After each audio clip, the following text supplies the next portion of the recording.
Por supuesto, los hijos no pertenecen a la señora Celaá, ni a la señora Montero, ni al señor Pedro Sánchez. La educación es de los pocos instrumentos que nos hace iguales, nos enseña a ser iguales. El PIN parental. Un veto o un PIN medieval. PIN parental. PIN parental. PIN parental. Si uno quiere libertad o quiere imposición.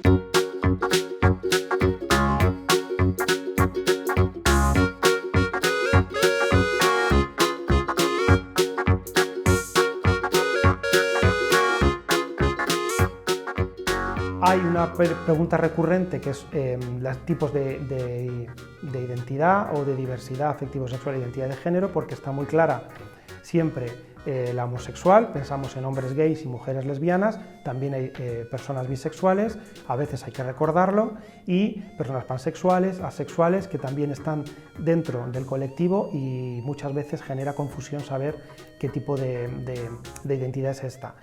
Recuerdo que hacía bastante tiempo sí que había una pregunta recurrente respecto a prácticas sexuales, respecto a qué es o qué no es una práctica heterosexual u homosexual, y esto, como se sale del contenido del taller, siempre se emplaza a que busquen más información, que la pidan a los centros educativos, pero no hablamos de tipos de prácticas, porque eso lo tiene que descubrir cada alumno, cada menor lo tiene que trabajar, me imagino, con su familia, con los tutores, con el centro, y se nos escapa del taller, porque si nos ponemos a hablar de prácticas no estamos haciendo un taller de 45 minutos al final sobre diversidad. Nosotros tenemos una respuesta cuando se está hablando de prácticas, y es: uno, la práctica no hace la identidad.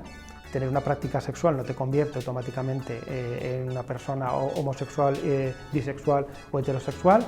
Y dos, siempre hablamos y tenemos muy claro que, a pesar de que no hablamos de prácticas sexuales, estas tienen que ser consentidas y seguras. Es lo único en lo que vamos a hablar en los talleres respecto al sexo. Por supuesto, la opinión de los padres la tenemos muy en cuenta a la hora de modificar o implementar los talleres, y hasta ahora la inmensa mayoría de los padres no solamente están de acuerdo y a favor, sino que nos piden una mayor presencia. Por supuesto, creemos que los padres deben implicarse y deben saber y promocionar el máximo de conocimiento de sus hijos. Lo único que nos parece que a lo mejor las maneras en las que esto se debe implementar no sean a partir de un elemento disruptor del sistema educativo, porque creemos que efectivamente los padres eligen la educación de sus hijos a través de los programas y de proyectos educativos del centro, y los padres eligen libremente a qué centro van sus hijos.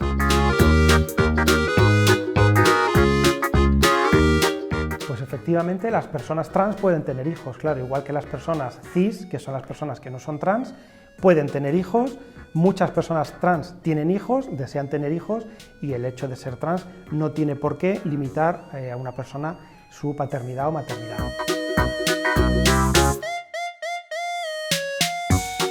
Es interesante esta pregunta, como me la planteas, porque puedes darte cuenta que eres una persona trans y además puedes ser bisexual, homosexual o heterosexual. El que sepas que tienes una identidad u otra, generalmente es algo que desde dentro tú estás seguro, segura o segure de que eres chico, chica o chique, y entonces lo que sientes es un deseo que la gente te reconozca tal y como tú te identificas, y que puede ser que hasta ahora todo el mundo haya estado equivocado y haya que pues sacar a la gente de su error. Y el tema de la orientación es una cosa aparte, que hacia dónde se orientan tus deseos es lo que va a señalar si eres una persona homosexual, es decir, que te gustan las personas de tu mismo sexo o género, eres una persona bisexual, que te gustan ambos géneros en diferente medida o en igual medida, o heterosexual, que es la mayoría de la población, que tiene un deseo o se siente atraído y se enamora de personas del género o sexo contrario.